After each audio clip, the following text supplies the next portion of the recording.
بأن أطيعك ولا أعصيك يا جواد السائلين يا جواد السائلين يا جواد السائلين يا جواد السائلين. O Allah, on this day I ask you for what pleases you, and I seek refuge in you from what displeases you. And I ask you to grant me the opportunity to obey you and to not disobey you, O one who is generous with those who ask.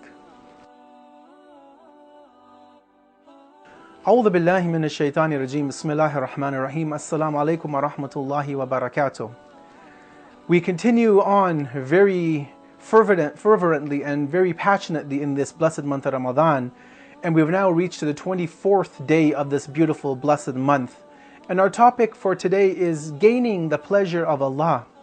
Now, one of the things that each and every believer must be striving for on a regular basis is to seek the pleasure of Allah. We try to keep away from His anger, from His wrath, from His punishment, and we try to gain His pleasure, to gain that level of paradise through fulfilling the obligations which we have upon us. We have a hadith from the Commander of the Faithful in which he has stated the following: there are three things for a servant which attract the pleasure of Allah: a plenitude of seeking forgiveness, humbleness, and giving a lot of charity. In this very short tradition, we are given three of the keys to how to earn the pleasure of Allah. The first and foremost is that of seeking forgiveness, asking Allah to forgive our sins, to forgive our shortcomings, our slips, anything that we have done which may not have been in line with the rule of Allah. We are also told to seek the pleasure of Allah in humbleness. Be a humble human being. Don't be proud. Don't be arrogant. Don't think that you know everything. Even if you do, act humble. Be humble. Stay in a state of humility and humbleness with all of creations. And lastly, but not least, is to give much in charity. Now, much doesn't mean that you take your bank balance and empty it into the mosque coffers. No, you give in charity, but you give also in a level where you are not putting yourself in harm. But that we should be believers, we should be people who are continuously and frequently giving in charity. We should think about the others before we think about ourselves. We end this discussion on seeking the pleasure of Allah, as we've all been trying to do in this blessed month of Ramadan in one way or the other, with one more final tradition from our infallibles where we're told the following: a person who on the path towards the servitude to Allah puts one's physical body through difficulties has truly pleased Allah.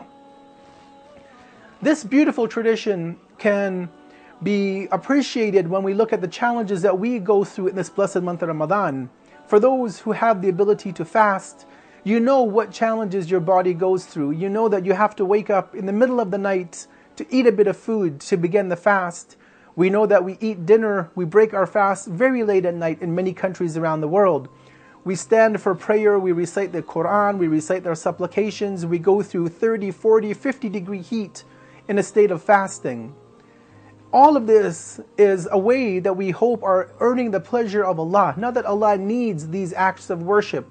Not that Allah derives pleasure from us going through difficulties. No, rather we are becoming stronger individuals and believers through going through such difficulties, through putting our body through hardship. We'll just look at the world around us. You see people who are bodybuilders, who are athletes, and you see the pain and the struggle and the suffering their body goes through just so they can win an Olympic event, just so they can lift hundreds of kilograms of weight. They put their body through difficulties out of the love of what they do. As believers in this blessed month of Ramadan, let us be able to put our bodies through difficulties for our love, for our passion, for our devotion, for our commitment to Islam, to the religion of Muhammad and Ali Muhammad. May God's peace and blessings be upon all of them. Wassalamu alaikum wa rahmatullahi wa barakatuh.